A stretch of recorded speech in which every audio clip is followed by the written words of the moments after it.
What up, Canes fans? Before we get started, just wanted to talk to you guys about the Tank Brewery real quick. The Tank is located in the heart of Miami in Dade County at 5100 Northwest 72nd Avenue. This place is awesome. I've been there. The beer is outstanding. The food is great. Whether you're watching the Canes game, the Heat game there with your buddies, you're having a guys' night out, or you're having a date night with the missus, it's a great place to hang out. So you can order online at thetankbrewingtakeout.com or call them at 786-801-1554 for delivery or pickup. And here's the thing, if you use the promo code TANK4SUP, you will get free delivery on game days. And so that is TANK4SUP, the number 4, not spell it out, but Tank 4S up. So go check out our friends at the Tank Brewing. They've been great to us. So take it away, Jordan. All right. Also, we want you guys to check out our guy, Stickers by AB. That's at STICKERZ by AB. I've been ordering a bunch of stuff from him. We have a collaboration sticker that has our logo on it. So make sure you're checking him out. Give him a follow on Twitter. He's just a good dude, and he's helping us design our merch. So yeah, man. It's make sure you're supporting the good people that help us out here on Fours Up. You're listening to the Fours Up podcast with your host, Marsh.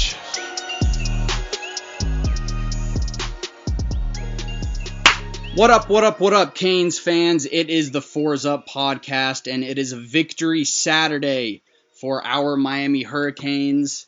It's your boy Marsh. No Jordan today, but I am joined by boss man Cam Underwood from the State of the U. What's going on, brother? Yo, man, just hanging out. Just watched this win and everything, and saw your text message, so got a little time. So I said, you know what? Hey, let's hop on the microphone and chop it up. Sweet. Okay, so the Canes win 31-19. It wasn't pretty. It wasn't a clean victory. Had a lot of mistakes. Derek King, I think, struggled a little bit today. But let's hear your initial reactions to Miami's win. Yeah, man. I mean, it was clear that there were some struggles, but even with struggling, we put up 31 points, and Derek King passed for 4 touchdowns. So was it perfect and flawless football? Was it the 73 points that Clemson hung on Georgia Tech today with pretty much no incompletions or no negative plays? No, it wasn't that. But, this was a team that I wrote about and everybody said, has struggled to bounce back from losses in big situations over the course of a lot of years. And so if you want to take a step towards being good and having great or elite be on the horizon in the intermediate future, not just way, light years away, if you want to make a case for good pushing towards better than good, then you win this game. And they found a way to do that. It wasn't pretty, but, Manny Diaz said after the game that through 5 games, this team does not have any questions about effort or mentality. And I can see that. The performance and production can get better, but they did not give up. They persevered. They survived and advanced, and we're 4-1 moving on to Virginia next week.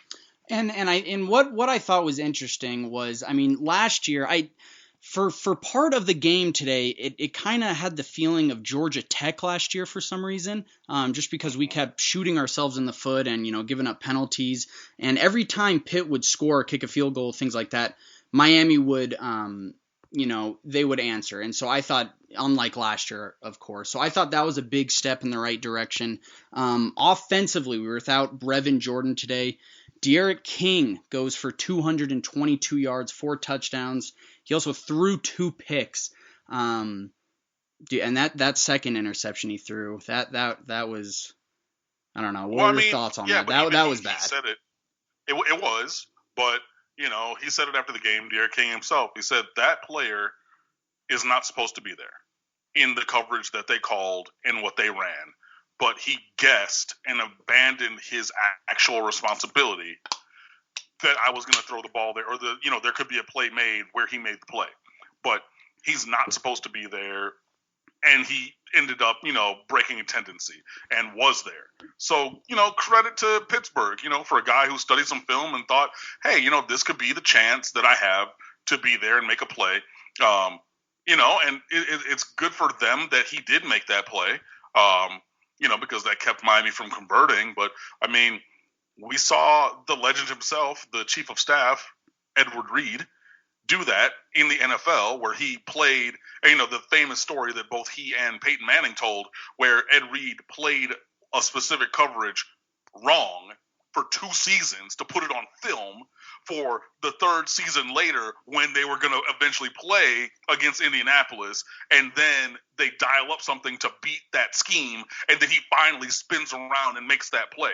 I mean, obviously, Ed Reed is the better version of what we saw, but I mean, hey, yeah, that guy from Pitt broke a tendency and made a play. Good for them. Yeah. I mean, I guess. And but I do want to make a point. So you had me running the State of the U Twitter today, which was a blast, by the way. Thank you for that. Hey, man, no problem. A lot of people. The account. You can hop in there every now and then, bro. Like, hey, all right. I got it. Maybe not every game, because there might be too many people in there. But I mean, like, if you feel like tweeting something every now and then, like, we've talked about that. Go ahead, bro. Yeah, I forgot. Okay, so I do want to make a point though. So while I was running, that Twitter, a lot of people were upset with the offensive production, and at times, rightfully so. There was a few mistakes. The offensive line, they played, and we could. We couldn't run the ball at all. But the thing is, I went into this game, and I think a lot of Canes fans were going into this game knowing that Pitt, they have the number 2 rush defense in the country. They lead the country in sacks by a wide margin. They were like 7 sacks ahead of the number 2 team. And did you see it playing out the way you kind of predicted it would, that we had to fight for those scores? I mean, most of our touchdowns were wide open plays. Actually, I think all 4 of them were. But did you kind of see us struggling a little bit against this defense? Yeah, I mean, I did, because they ran the scheme that they've run since Narduzzi's been there. They got a decent, or good, I'll say, defensive line. So they're going to let those guys get up the field. You know what I mean? And they're going to create havoc there. They're going to hopefully have their linebackers run free. And they're going to play man coverage, and they're going to try to make you beat them, on one-on-ones on the outside. But what they're going to start by doing, the foundation, is crash to the run. They're not going to let you find space in the running game. And that's what they did. And, in the instances where Miami scored these touchdowns, they found a way to scheme somebody open, whether it's Derek King with the fake QB read or QB draw, and then pulls it back, and then he hits not Brevin Jordan, the other one, Will Mallory, your boy, wide open down the middle of the field for the final touchdown. Or, they run a post wheel with Mike Harley, and then he's open on the sideline on the wheel component of that, butt naked, wide open, doing backflips and cartwheels. It just all of the touchdowns were the counter punch, if you will. Mm-hmm. But to have the counter punch work, you have to do your regular punches. You have to do your regular offense. So, like, we're going to run this inside zone read. We're going to run all these things because we have to do that to set up the special, Mm-hmm. And they also, Miami did try to run some special things. They tried that reverse to Jalen Knighton, early on. I think that was the second quarter or third quarter. They toss it to the running back. I think it was Cam Harris running to his right, but you have Jalen Knighton as a wide receiver on the sideline. He's busting it back the other way and gets the pitch for the reverse. So they tried some different things. It just didn't really work. But they did what they could do to hope, affect the defense. And then Rhett Lashley was able to go into the bag of tricks and dial up the one thing that was the perfect counter to what they had shown, and it got us in the end zone 4 different times. Absolutely. And that's something that, that our offensive coordinators haven't had in years past with that, that's that play call at the right time. It was a lot of give and take today for the offense. But here's some stats. So 331 total yards for Miami. Pitt came into the game giving up like 263 per game and 18 points a game. So, 31 points for the Hurricanes, over 300 yards of offense. I'll take it. Pitt's defensive line statistically is better than Clemson's, and it's a very well-coached defense. They had like second stringers and young players stepping up and making plays. I want to ask you this question before our second guest is begging me to get him on, but I want to ask your opinion on this because Jordan and I have gone kind of back and forth. I want to talk about the offensive line because today, they struggled. King went down a lot. Some of those sacks were partly his fault, but the offensive line definitely had their struggles today. How do I want to phrase this? Are you happy so far this season with the offensive line, and do you think they're progressing up to your standards and your predictions for this season?